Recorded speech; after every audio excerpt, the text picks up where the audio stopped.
you always come to a place with some, I shouldn't say preconceived ideas, but what will you expect? And my few experiences in Europe, whether it's in Germany, whether it's in Estonia, and a number of other places, always warmed my heart up to the genuineness of young Adventists in Europe. But here it's been like an explosion of it. You know, I was just amazed to see, most importantly, the engagement of the young people. It's quite common when you go in congresses in different places that you have a large percentage of young people drifting around and not engaging. But here I have seen consistently young people engage, especially in the times of worship, in the times of service. So it's been a new discovery, an amazing experience to see that very often Europe is looked at being secular, and we talk of Europe, we talk of challenges. But I'm telling you, as I look at the European youth I've experienced with this week, I've encountered this week, by the grace of God, this generation is going to make a significant difference in the life of the church and the future of the church in this very secular environment. What amazes me is the freedom and the openness and the room that the leaders are giving the young people to express their faith and their passion and their devotion to God in creative ways, whether it is in drama, whether it is in dance, whether it is in praise and worship, whether it is in actual involvement in the implementation of the program. And like this morning, you know, when we had prayer, it's the Italian group that assisted. Last night it was like the baptism, and the whole Scandinavian youth was involved. It's like everybody, every country or every group, every entity owns the program. And I think that this whole notion of young people are here like spectators and we are here to entertain, this is gone. This is gone. What I see today with the youth of this Congress is ownership, engagement, and participation. I think it's a new day. I think it's an exciting day for youth ministry. It is very significant for young people to attend events like this, although one must recognize the fact that not everybody can make it. We just wish that more could make it.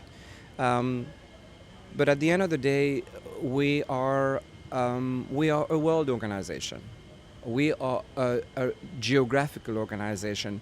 We have the unique advantage over many other Christian denominations whereby we're not just a local entity.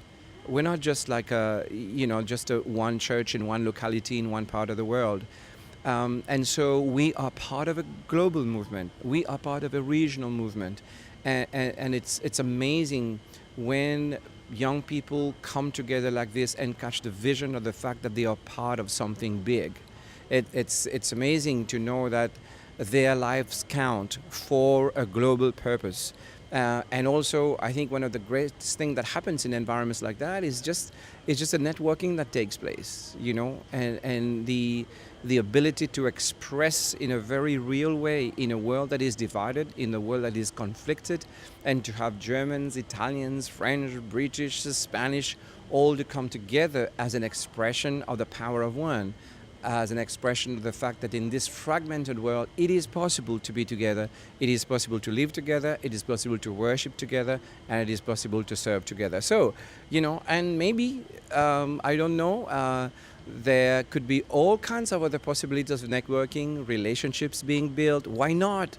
We hear maybe of different traditions, but certainly one faith, one God, one purpose, one mission. And I think this is a very fertile soil for relationships to be developed and for young people to find, you know, their lifelong partner here in an environment like this. That's the icing on the cake. But at the heart of it all is the possibility and the potential of worshiping God together and being inspired. Because at the end of the day, life is not done here. Life is done back in the local church.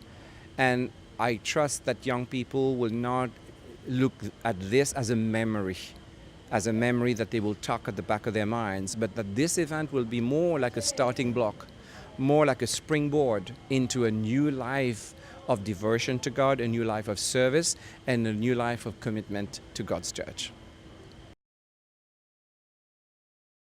Very often we hear about young people talking about negative environments and going back to their local church where they don't get supported and so on.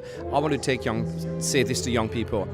It's like the words of John F. Kennedy: don't ask what your country can do for you, but ask what you can do for your country. So just quit asking what your church can do for you, because God has poured out His Spirit on all people. You can make a difference. So don't, even if you are in a negative environment, pray to God and say, God, what can I do? What can I do here? Get together with your friends. If they are friends that you have made here, stay in contact with them. Create a network of support, but don't give up the fight. Don't give up the fight. Take responsibility, and God can give you a vision for where you are, and God can use you in a mighty way. The Spirit is not just for the pastor, just for the elder. The Spirit has been given to all of us. So go forward and make a difference for God.